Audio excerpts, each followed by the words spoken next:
What's up everyone? So obviously with the holidays coming up, it can be really difficult deciding whether or not to buy a Polaroid camera or a Fujifilm camera. And since I have both cameras, I just wanted to make a video discussing the pros and cons of both and just kind of laying out all the information in one spot so that maybe it'll be easier to make a decision. I would just suggest actually trying the camera out for yourself.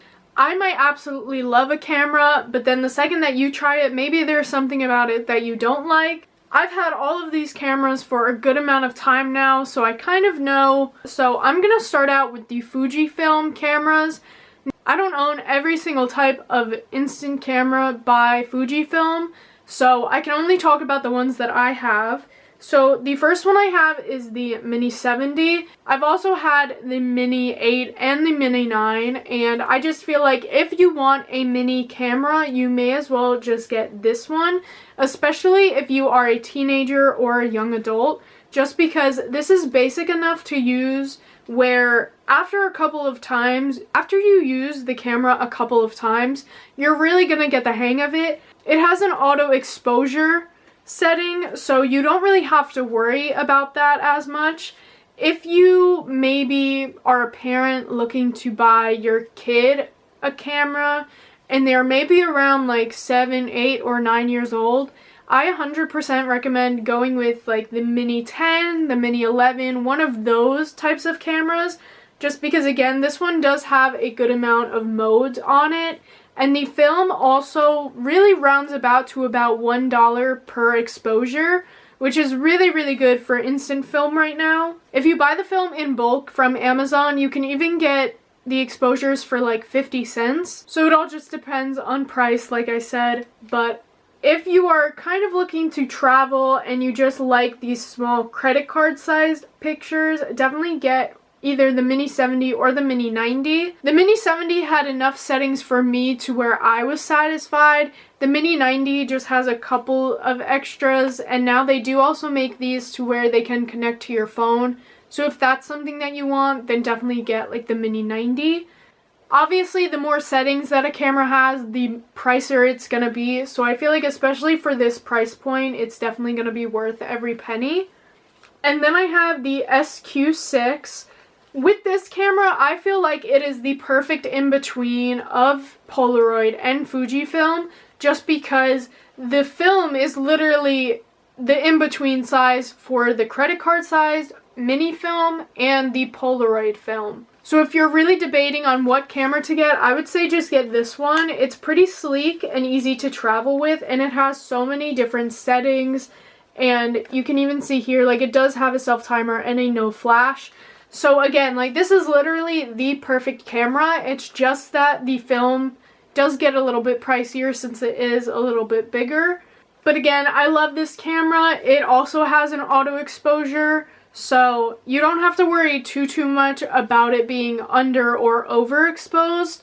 It's just the fact that this is a little bit more expensive, but it's the perfect in-between for Polaroid and Fujifilm.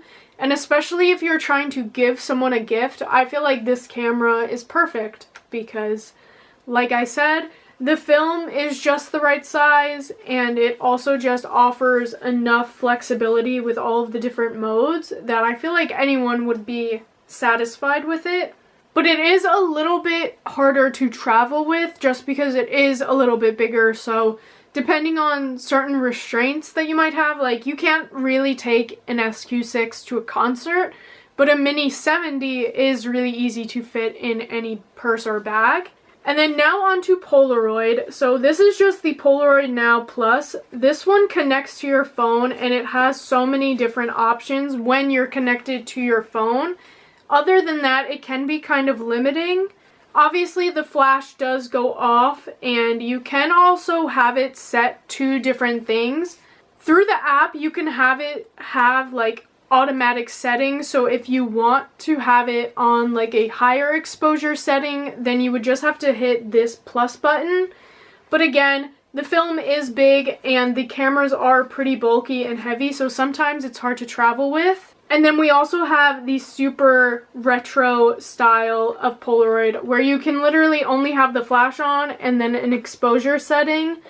So these are very limiting and also pretty bulky and hard to travel with. So at the end of the day, I do feel like, especially for beginners, unless you're really a lover of instant film, I would say go with Fujifilm, just because all of the cameras are newer, there's going to be a lot more settings, but also like Polaroid is so cute, and I really highly recommend it if you love photography. And especially when it comes to pricing, Polaroid film can get really pricey. You need to pay attention to what kind of Polaroid camera you have, depending, to find out what film you need for it. This film can only take 600 film, but this one takes 600 and I-type, and they're both pretty pricey. For 8 exposures, it's about $20, and when you do the math, that's about $2 per picture. So unless you really think that your pictures are gonna come out well, these aren't cameras where you can just kind of like play around with it, because you are gonna be spending a lot of money on them. So that is everything for right now. Please make sure to comment down below if you have any questions, and don't forget to like and subscribe, and I will talk to you guys next time. Bye!